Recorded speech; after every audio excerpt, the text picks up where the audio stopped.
On today's episode, the good, the bad, and everything in between from the Blackhawks' opening night loss to the Panthers.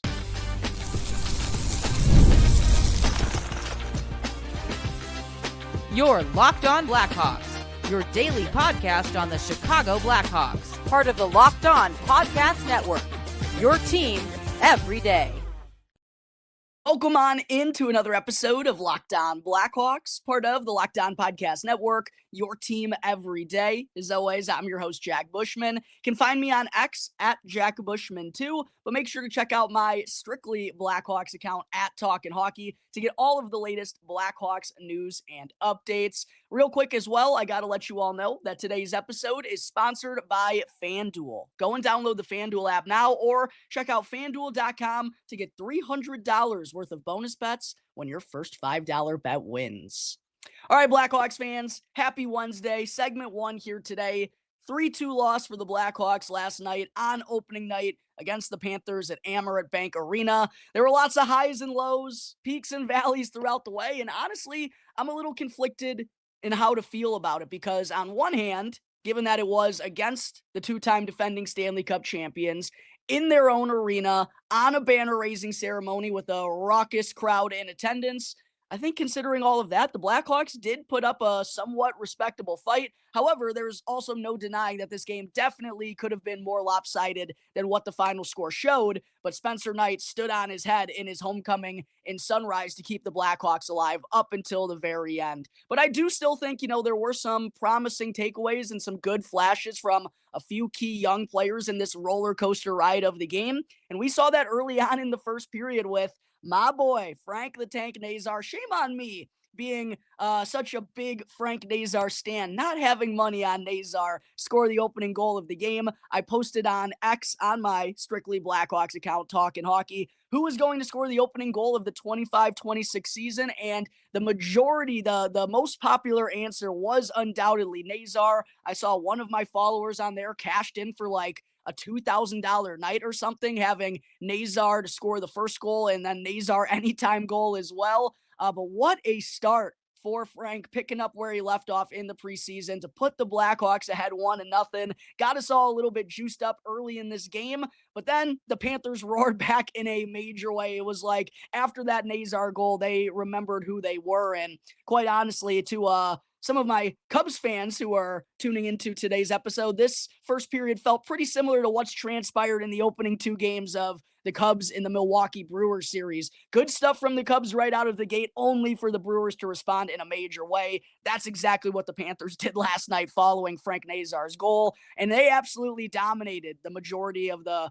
first period after Nazar's opening tally. Wound up leading 17-3 in shots on goal, and then got tallies from AJ Greer and Carter Verhaeghe to put them ahead 2-1. But in the second, I was really impressed with the resiliency from this young Blackhawks group. I was proud to see them, find their footing and claw their way back into this fight. And they ended up tallying the lone goal of the period from Teuvo Teravainen to tie the score up 2-2. It was an even game going into the third period. The Hawks had an opportunity to steal 2 points on the road against the two-time defending champs, but sadly they just weren't able to keep up that momentum and the pressure that they established there in the middle frame. Kind of a weird goal that Jesper Boquist scored that ended up being the game winner and put the Panthers ahead 3-2 for good. And the Hawks just sadly couldn't do enough in the final moments of this game to tie it up. And probably one of their most embarrassing stretches of this game was not being able to get Spencer Knight off the ice until there was like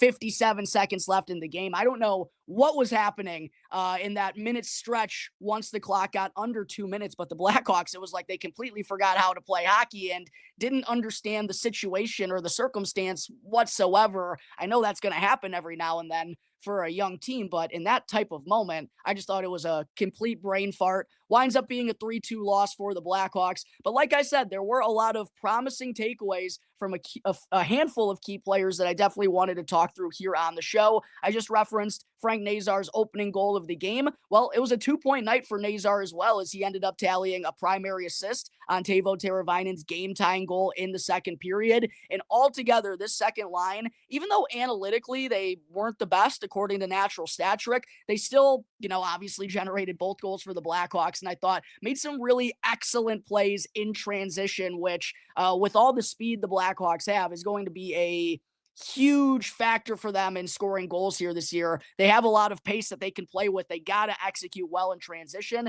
And I thought the second line really did that last night. And I got to give a huge shout out to Tyler Bertuzzi as well. I've talked on the show. One of my, bold predictions that I gave out yesterday was that Tyler Bertuzzi is going to have his best season with the Blackhawks and a 50-point season for just the second time in his career. Well, he's definitely off to a good start in doing so. And I've also talked about how he's a notorious slow starter. So for him to make the impact that he did last night after I thought having a pretty good preseason, that's definitely big for the Blackhawks having a legitimate and consistent second line behind Connor Bedard that can score regular offense for this team this year that they've been missing for quite a while now. And then in general, just for Tyler Bertuzzi to be a consistent depth option, that just gives the Blackhawks another weapon that they can rely on, and two real savvy plays that he made in transition to spring his teammates. The Frank Nazar breakaway goal, perfect play by Tyler Bertuzzi to poke that puck ahead for Nazar to get him all alone one-on-one with Sergei Bobrovsky. And then on Teuvo Teravainen's game-tying goal in the second period as well. That play all started with an excellent defensive zone breakout by Bertuzzi. And I also saw a breakdown of this clip on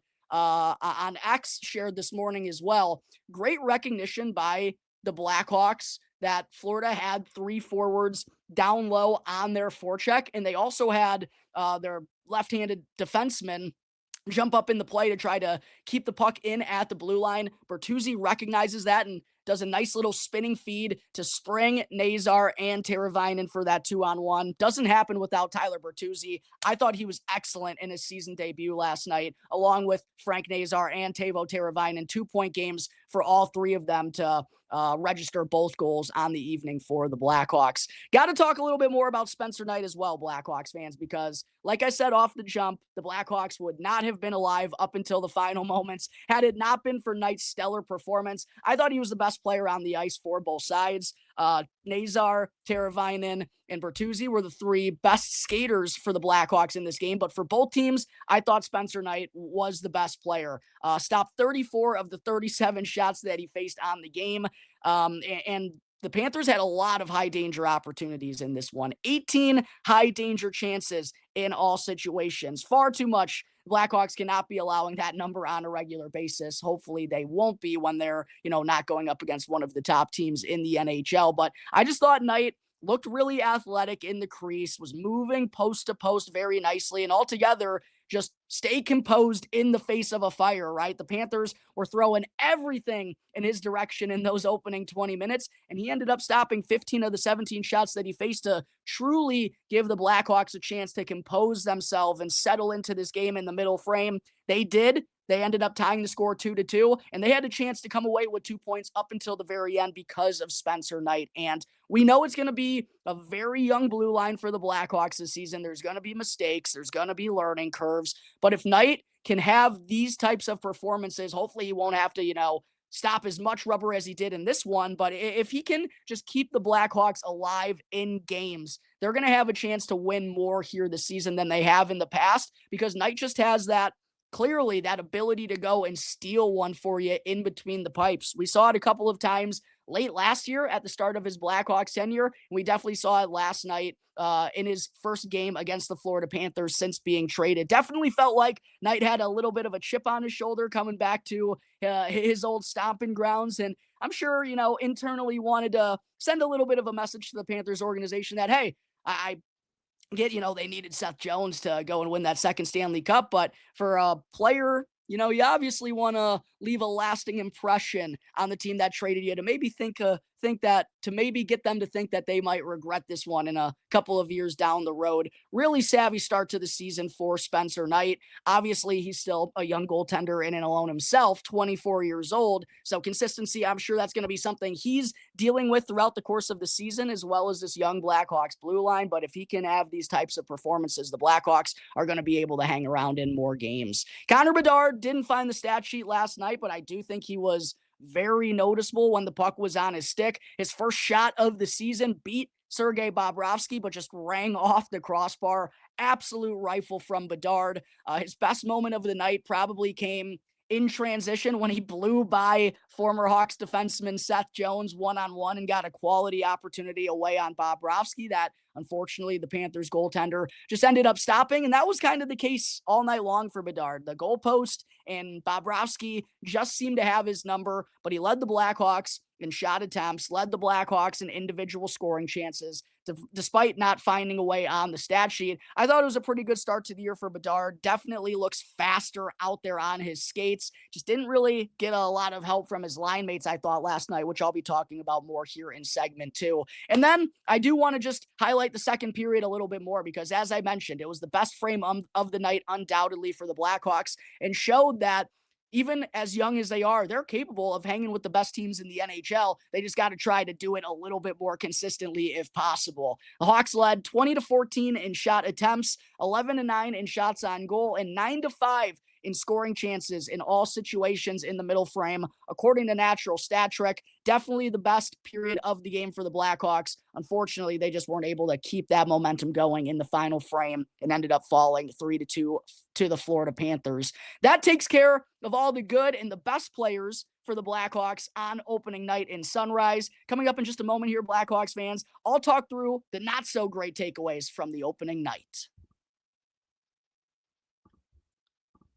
But first, I got to talk to you all quickly about Indeed. You just realized your business needed to hire someone like yesterday. How can you find amazing candidates fast? Well, it's easy. Just use Indeed, because when it comes to hiring, Indeed is all you need. Stop struggling to get your job post seen on other sites, because Indeed sponsored jobs puts your post at the top of the page and helps you reach the right candidates faster. They make sure that your post is seen by the right candidates right now. So skip all of those unnecessary questions and steps, because now you can speed up your hiring process with a $75 sponsored job credit. All you got to do is go to Indeed.com/lockedon right now and support our show by saying you heard about Indeed on this very podcast. Terms and conditions apply. Hiring? Then Indeed is all you need.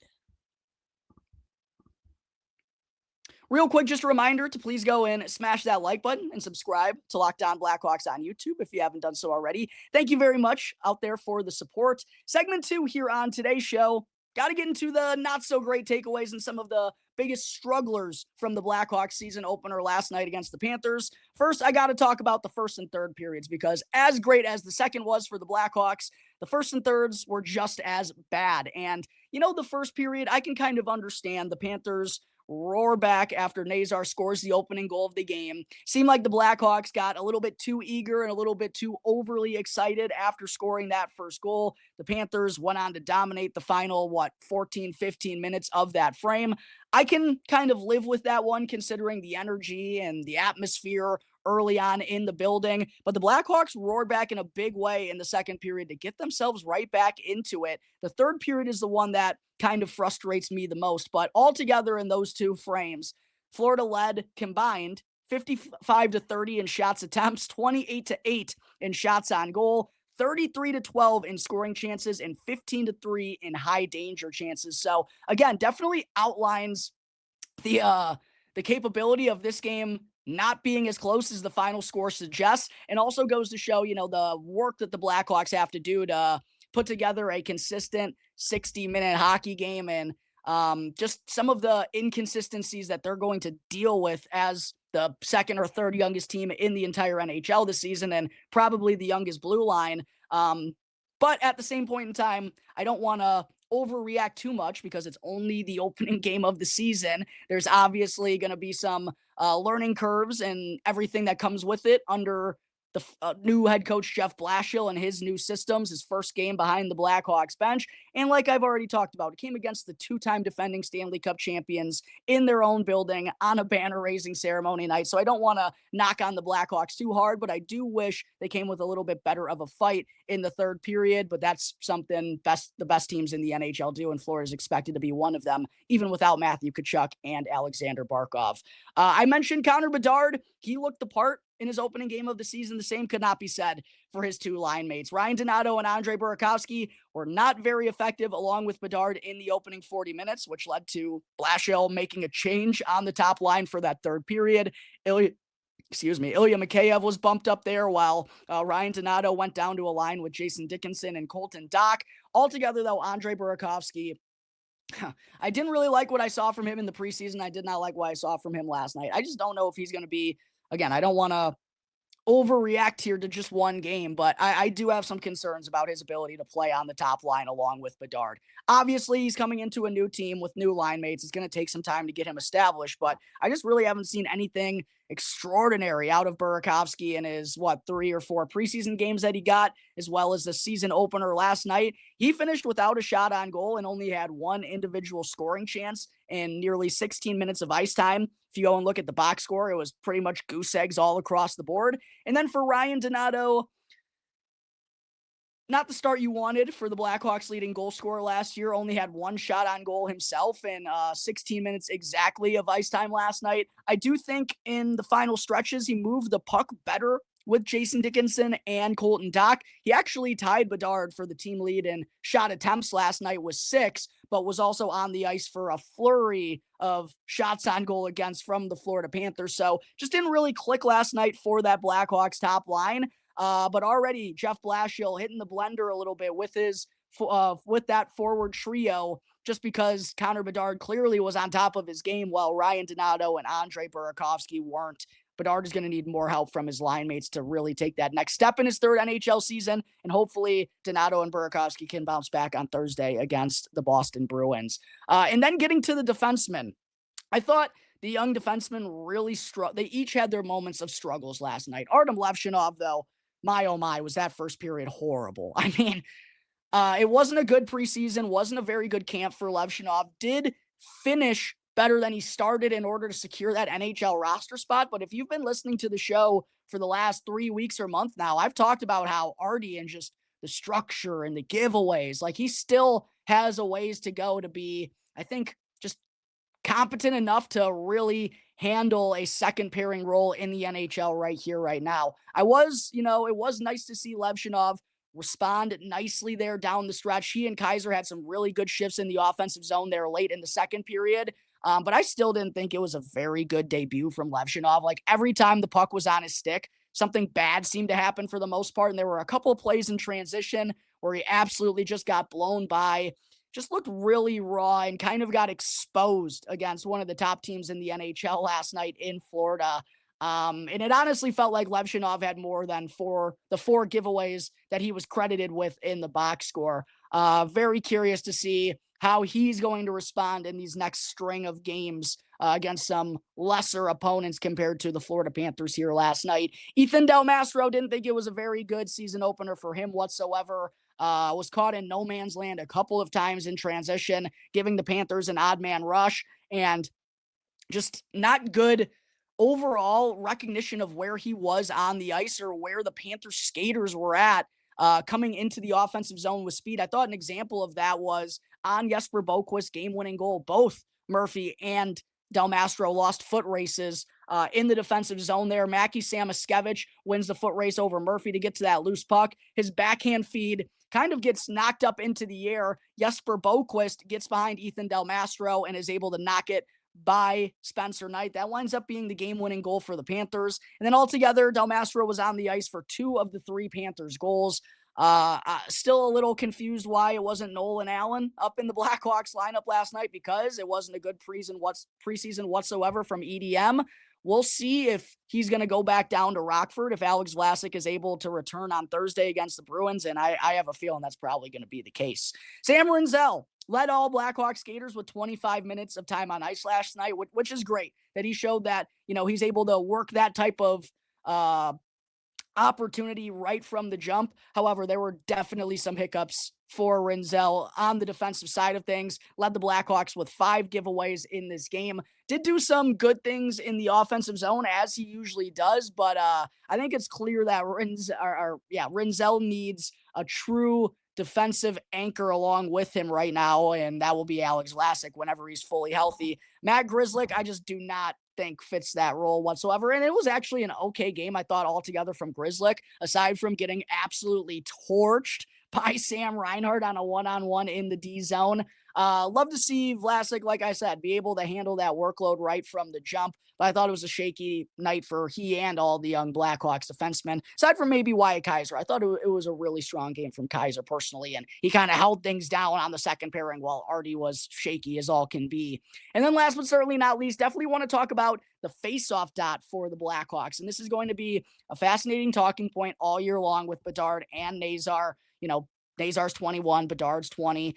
Two very young players centering the top 2 forward lines. Bedard has obviously struggled at the faceoff dot through his first 2 seasons. Nazar was 44.8% last year as a rookie. And then there's, of course, Ryan Green, who centered the fourth line last night after being recalled from Rockford because Landon Slaggert is on IR with a lower body injury. So 3 of the Hawks' 4 center icemen last night were 21 years old or younger, and it kind of showed. They only won 28 of the 70 faceoffs that were taken. Bedard, not a good start for him in that category. 3 for 17 at the faceoff dot. It's only one game. That's undoubtedly a little concerning. Nazar was 8 of 18, so fared a little bit better than Bedzi, and Ryan Green was only 1 of 4, and I believe all 4 faceoffs that he took was in the opening 20 minutes. I don't know if the Blackhawks elected to go with Foligno taking more faceoffs on the fourth line because Green didn't get off to a great start, even though I do feel like Green is pretty capable faceoff man and probably the best of the 3 in that category compared to Bedard and Nazar. I honestly wanted the Blackhawks to let him keep going at the dot, but I do understand with the team's overall struggles and Nick Foligno being a capable faceoff man, as shown from last year, I guess, understand why they allowed him and Dickinson to really take the majority of the draws in the second half of the game, but that's definitely something to keep an eye on throughout the entirety of the season because the Blackhawks, this young team needs to be playing with the puck more, and a lot of that starts with faceoffs where Connor Bedard, that's obviously been one of his biggest, if not the biggest weakness in his game so far in his young NHL career, and Frank Nazar, another undersized center iceman. We'll see how he's going to fare in his first full season at the dot. But there is everything of note from the Blackhawks. Opening night, 3-2 loss against the Florida Panthers in Sunrise. Give me your biggest takeaways down below in the comment section, Blackhawks fans. Coming up in just a moment here, I still got to get into a real quick Blackhawks prospect update. Real quick, though, I do got to talk to you all first about another one of today's sponsors, which is FanDuel. The NFL season is now here, and FanDuel is making sure you're ready for kickoff with a can't-miss offer. Because right now, new customers can bet just $5, and if your bet wins, you'll get $300 in bonus bets to use all across the app. And what I personally love about FanDuel is that it's quick, it's super easy, and the best way to add a little more energy to your Sundays. With same-game parlays, player props, and more ways than ever to get in on the action, are you ready to play? All you got to do is download the FanDuel app now or visit FanDuel.com in order to get started. Again, that's FanDuel.com or download the FanDuel app to place your first $5 bet and get $300 in bonus bets when it wins. Just wanted to say thank you to everyone for making Locked On Blackhawks your very first listen here to start off your day. For your second listen, make sure to go and check out the Locked On NHL podcast, where there is no offseason, bringing you the daily league-wide stories that matter the most with the local coverage you love from Locked On. And you can easily find Locked On NHL on YouTube or wherever you may be listening to your podcasts. Segment 3, with everything that I've been doing here over the last week or so, gearing up for the start of the 25-26 campaign, I haven't really been able to talk about the prospects all that much, and definitely wanted to get into a little bit of a beefy prospect update here before I close out today's episode.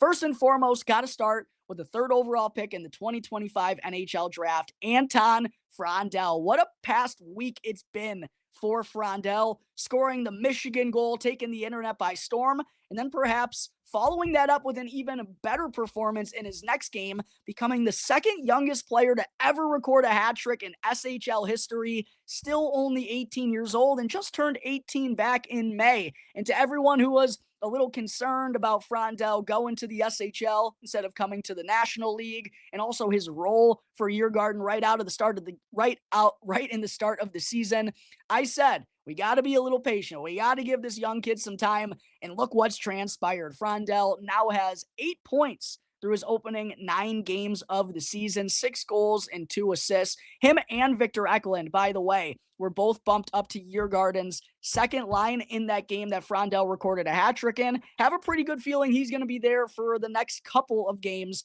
for Djurgården. Real good stuff out of Frondell early on in the year. Then Roman Kantserov's hot run over in Russia has continued. He actually wasn't on the stat sheet in, I believe it was a 5-1 win for Metallurg Magnitogorsk yesterday, but still Kantserov being one of the best U21, U22 producers in all of the KHL. He has 12 points now, 7 goals and 5 assists in his opening 13 games. Marek Vanacker obviously was returned to the Brantford Bulldogs in the OHL. He's been on an excellent pace to start off the season, has 3 goals in the opening 3 games, and has also added 2 assists for 5 points. Then Jack Bushman, also in the OHL for the Kitchener Rangers. He's got 2 goals and 2 assists for 4 points in his opening 3 games. And then AJ Spelisi in the Windsor Spitfires. He tallied 2 apples in his season debut just over a week ago. Hasn't registered a point in his last 2 games, but the Spitfires are on an excellent run to open up the 25-26 OHL season. And Windsor, Brantford, and Kitchener, according to the latest OHL power rankings, those are the top 3 teams in the league right now. So love to see Bushman, Vanacker, and Spelisi all playing big roles in their team's success. And then moving on over to the WHL, 2025 third round pick Nathan Bame's been on an excellent start to the season. He's got 4 goals and 3 assists for 7 points in his opening 4 games. And the Kamloops Blazers are off to a great start to the year as well. Then moving over to college hockey, Sacha Boisvert, one of my favorite prospects in the organization, made his debut with Boston University and did not disappoint, centering the top line along with Cole Iserman and Ryder Ritchie, which could be one of the best lines in all of college hockey this year. Boisvert found the back of the net and also added 2 assists for a 3-point game to start his tenure with the Terriers. Then Vaslav Nestrasil, 2025 first-round pick, scored a goal and also led the Minutemen with 8 shots on net in his debut as a freshman with UMass. Real good stuff from the 6'6" forward. And then both John Mustard and Julius Sumpf, who are playing with Providence this year, they each tallied a primary assist in Providence opening win of the season. It's been a very productive start to the year for a handful of Blackhawks prospects. Hopefully that continues to be the case all throughout the season, where I will be giving you updates on each and every one of them. That's going to take care of today's episode of Locked On Blackhawks, everyone. As always, thank you all again for joining me on the show. Make sure that you subscribe to Locked On Blackhawks on YouTube and follow Locked On Blackhawks for free wherever you may be listening to your podcasts. I'm your host, Jack Bushman. You can check me out on X at JackBushman2. Follow my strictly Blackhawks account at Talkin' Hockey to get all of the latest Blackhawks news and updates. Until the next episode, everyone, enjoy the rest of your Wednesdays. I'll see you next time on the Locked On Blackhawks podcast, part of the Locked On Podcast Network, your team every day.